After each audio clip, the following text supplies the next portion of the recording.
Ճիշտն ասած, առաջին տպավորությունս շատ վատ է, այ ծնողները, կանայք, անհայտ կորածների, զոհված ազատամարտիկների լռության րոպե են կազմակերպել կառավարության շենքի դիմաց, որին սատարում է համահայկական ճակատ շարժումը, համահայկական ճակատ կուսակցությունը եւ տպավորությունս շատ վատ է, կառավարության շենքի դիմաց կանգնած են ոստիկանները, ավելի շատ քան ծնողներն են, ես չեմ հասկանում, սա մերօրյա ոստիկանների կառավարության իշխանության կողմից հարգանքի տուրքն է, գլուխ խոնարհելն է, ուղղված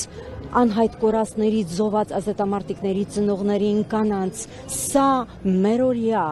չափանիշն է էթիկայի նորմերի, սա է մեր մակարդակը, սա է մեր հայության ունեցածը, մեր արժեքները, ուր ենք մենք, ուր ենք կորել, ուր են մեր արժեքները, ուր են մեր էթիկայի նորմերը, սա ինչ է, սա վախենում են ինչ է, ծնողները կանայք պիտի գրոհեն կառավարության շենքի վրա, ում են պահպանում, ում է ուղղված սա, ես ուղղակի շշմել եմ տեսնելով այս տեսարանը,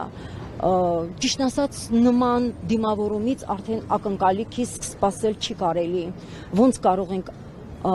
ակնկալիք ունենալ մի իշխանությունից, որն իրեն պահել չգիտի, նախ եւ առաջ պետք է կառավարական մակարդակով դիմաց հարևան պետության կամ աշխարհի միջազգային կազմակերպություններին, թե գերիների վերադարձի, թե անհայտ կորածների հարցը պարզելու ուղղությամբ առանց կառավարության միջնորդության, իշխանության մարմինների չենք կարող ոչ մի հաջողություն գրանցել։ Պետությունը ինքը պիտի կանգնի թիկունք թե զոհվածների ընտանիքներին, թե անհայտ կորածներին, չէ որ նրանք մեր հայրենիքն են պաշտպանել, մեր սահմանն են պաշտպանել։ Նկատենք, որ ձեր նշած ոստիկանական ուժերից նաև կարմիր բերետավորներն են այստեղ։ Երևի նկատի ունեք ձեր բողոք ավելի շատ ուղղված է, որ կարմիր հատուկ ճոկատայիններն են այստեղ գտնվում։ Իհարկե, ոստիկանական ուժերը կարգը պետք է պահպանեն, բայց եկեք ուղիղ խոսենք կարմիր բերետավոր հատուկ ճոկատայինների։ Իհարկե, դա բնական է։ Կարմիր բերետավորների մասին է խոսքը, ոչ թե հասարակ ոստիկանների, ովքեր կարելի ասած պահակի դեր են կատարում կառավարական շենքի մոտ։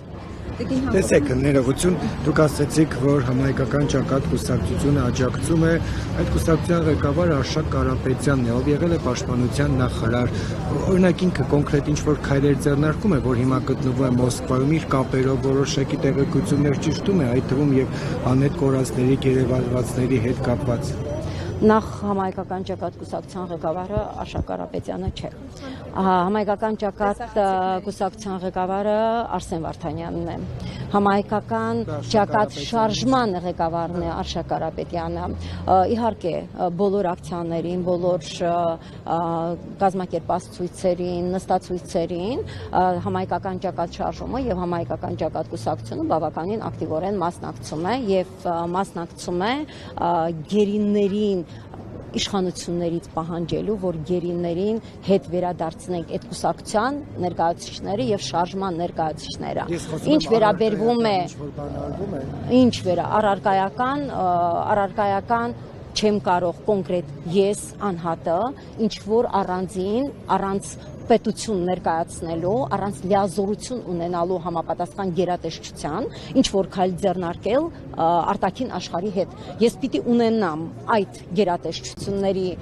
միջնորդությունը կամ լիազորությունը, պիտի լիազորված լինեմ, որ այդ հարցով զբաղվեմ։ Ինչ վերաբերվում է Արշակ Կարապետյանին, ապա ինչպես գիտեք, նա հետապնդման մեջ է եւ չի կարող պետության անունից հանդես գալ, պահանջել գերիներին կամ էլ Հայաստանից պահանջել, որպեսզի թեպետև էլի պահանջում ենք, պահանջել, որպեսզի ինքը բանակցություններ վարի եւ մեր գերիներին վերադարձնի։ Մի գլուխ խոսում ենք խաղաղության պայմանագիր ստորագրելու մասին, բայց չենք դնում մեր գերիների վերադարձը։ Չէ որ նրանք են հայ, անկախ նրանից, ինչ պաշտոն են զբաղեցրել, ինչ դիրքում են եղել հասարակ զինվորականից սկսած մինչև վերնախավ, ովքեր գերի են, բնական է թշնամու թուրքի ձեռքում են, հետեւաբար առաջինը նախ եւ առաջ պիտի պարտադրվի, պահանջվի վերադարձ, հետո սկսվի խաղաղության թեմայի շուրջ քննարկումներ, ոչ մի կետ չի կարա ստորագրվի, ինքն էլ այդ խաղաղության պայմանագիրը դա էլ ապուչիկ, ոչ մի խաղաղության պայմանագիր չի ստորագրվի, եթե մեր իշխանությունները այս ձևի են սրանք են։ Շնորհակալ։ Ձեզ շնորհակալ։